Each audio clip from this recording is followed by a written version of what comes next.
So for the next one is the height. So para sa height, ang una muna natin gagawin is i-separate si cm and then si inches dito sa column na to. So for this one,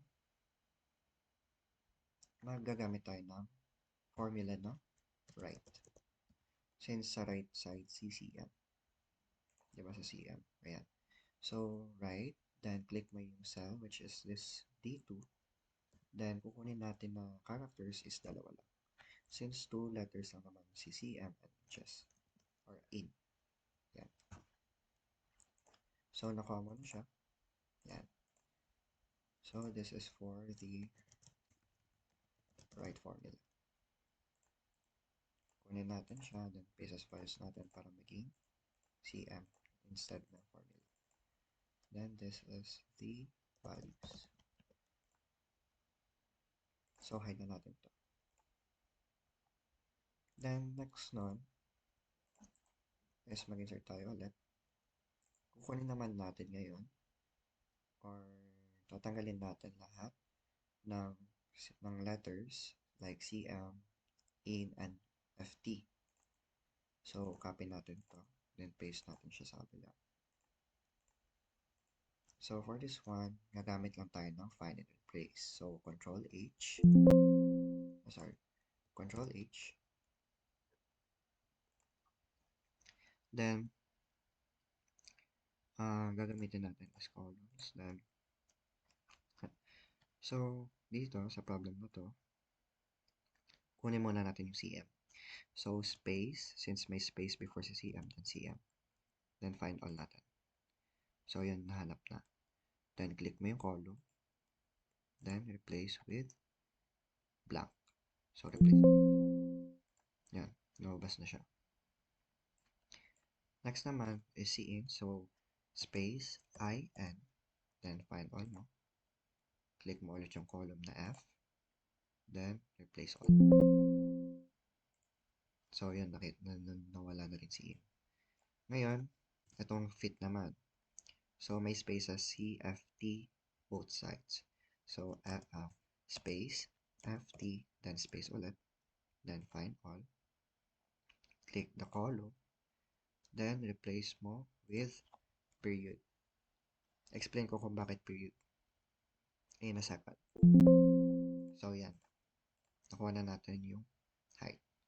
Ngayon, ginawa natin period si FT para mako-convert pa rin natin siya. Since ang mababasa mo dyan is 6.6 feet. So, yan. Ngayon, dito naman sa values, so may inch pa rin, diba? Gagawin mo dyan, Control H mo lang. Then, palitan mo si in ng feet. So, find all mo muna. Click the column. Then, replace. So, yan. Nakuha na natin yung dalawa. So, pwede mo na itong palitan as your unit. And this one, sorry. And this one as your. Yan. Now, mag-proceed tayo sa conversion. So, for the conversion, gagamit tayo ng formula na if. So, logical test muna tayo. So, dito tayo muna mag-base sa unit column sa G.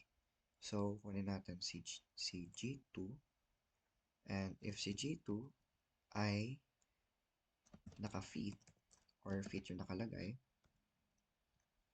magamit tayo ng formula na convert. Yan. Ngayon, ang i-convert natin is si height, diba? Since may 6.6, may 6, 6.7. Ngayon, kunin mo yung F cell, which is F2. Then, ko-convert mo si feet into cm. So, ganun lang yun, guys. Yung una is yung gusto mo i-convert. Ito.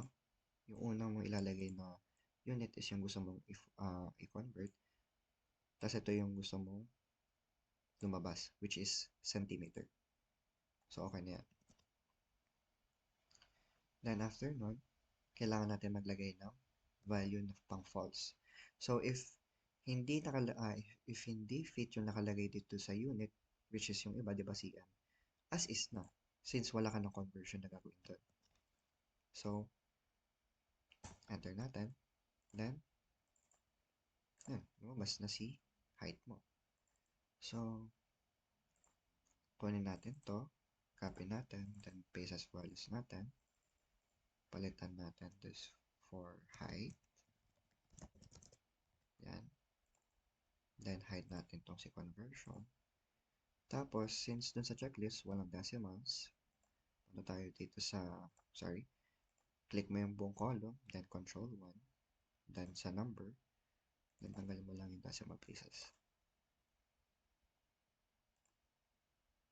So, yan. Lumabas na si height. So, pagbabalik tayo lang natin to. Tago lang muna natin itong unang height. Ito pa isa, Tapos, insert ka ulit.